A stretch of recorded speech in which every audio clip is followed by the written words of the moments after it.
Welcome back into our update on the Israel-Gaza war. The temporary ceasefire between Israel and Hamas war has entered its fifth day after a 48-hour extension was agreed. 3 Palestinians will be released from Israeli prisons in exchange for each Israeli hostage released from Gaza. But Hamas says it is not holding all of the captives in the Gaza Strip, which could complicate efforts to free the most vulnerable. We have details on this report. The extension of the deal between Israel and Hamas means that more hostages will be freed from Gaza and that more desperately needed aid will be delivered to the territory as the humanitarian crisis continues. The Red Cross says it has successfully facilitated the release and transfer of 11 Israeli captives held in Gaza. The truce has allowed more lorries with medicine, food and water to get into the territory, but this is just a fraction of the amount of aid that will be delivered daily before the war. Crucially, aid is getting into northern Gaza, an area that for weeks was the focus of Israel's offensive against Hamas, which has led to widespread destruction. Still, residents who have been displaced say they need more help. Meanwhile, the United Nations has used the pause in fighting to get desperately needed aid into Gaza, but says much more is needed.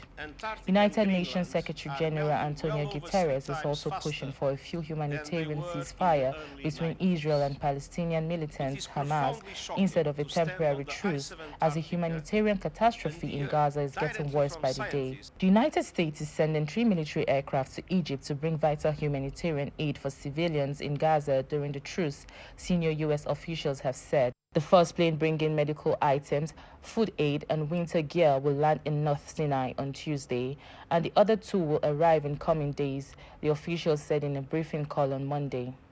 Hamas crossed the border and killed 1,200 people in Israel on 7th October, with about 214 taken hostage.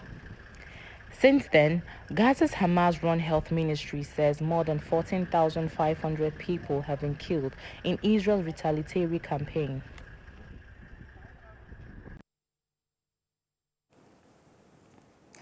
International affairs analyst Boye Akinyoku joins me from Texas to, discuss the extension of the truce in Gaza by another 48 hours. Good to have you join us on The World Now. Gaza has extended its truce by 2 days. Does this in any way indicate a glimpse of hope to the end of the war?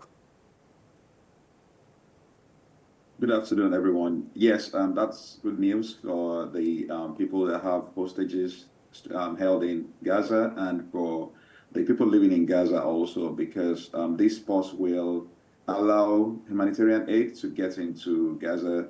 It's much needed and at this time. So hopefully this can lead to some more truce to allow things to get in and things to normalize, because it looks like we're probably getting to the end, hopefully. Well, there have been concerns, though, about the proportionality of what Israel is actually trying to, achieve in terms of military attack in Gaza and also the death toll on civilians. Beyond this truce, should there be anything Israel can do, at least, to reduce the number of civilian casualties? I think from what we have seen, Israel has wreaked some havoc on what's going on in Gaza on the other side. So it's time to get as many prisoners held back. And I think at this point, the Palestinians too are also using this as a negotiating chip to get their own people stuck on the Israel side back. So I think it's probably a win-win for both sides if these agreements can be held on and more hostages released, and hopefully we'll see a little bit of peace from that part of the world. Well, it's probably a win-win, like you said, but we also know that Israel's President Isaac Herzog has defended the attack on Gaza as protecting the world from Hamas, which he tagged as an empire of evil. As against the figure of civilian casualties, what other angle can these issues, how well can they be addressed? The Israeli president, prime minister, they've not hid, and the Israelis generally have not hid their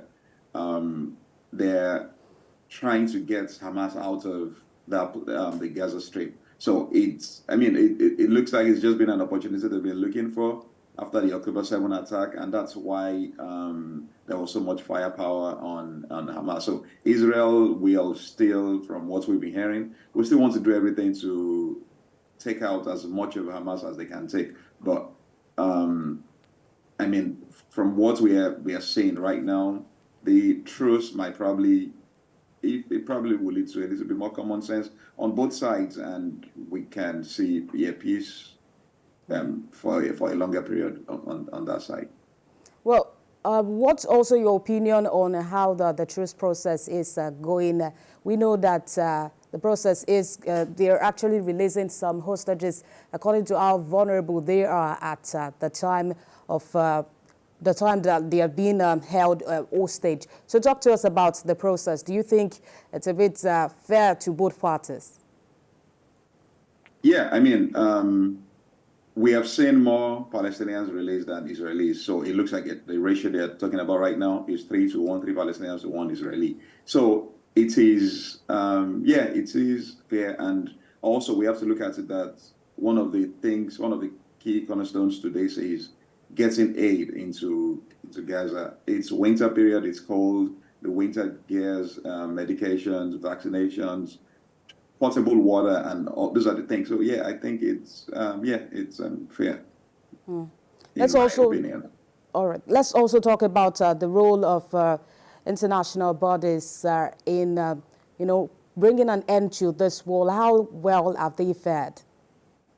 Yeah, Qatar has played a big role in all of this. They've been at the middle of the mediation. The heads of the CIA, Mossad, the heads of security agencies from Egypt and all the neighboring countries they've all taken part in ensuring that we are at this point, and that's highly commendable. Shelling should not be the only solution to this. So they've played a big role to get us to where we are at this point, and that's highly commendable. Well, I've been speaking with international affairs analyst Boye Akinyoku, who is talking to us from Texas and on the extension of the truce in Gaza. Thank you for your time. Thank you for having me.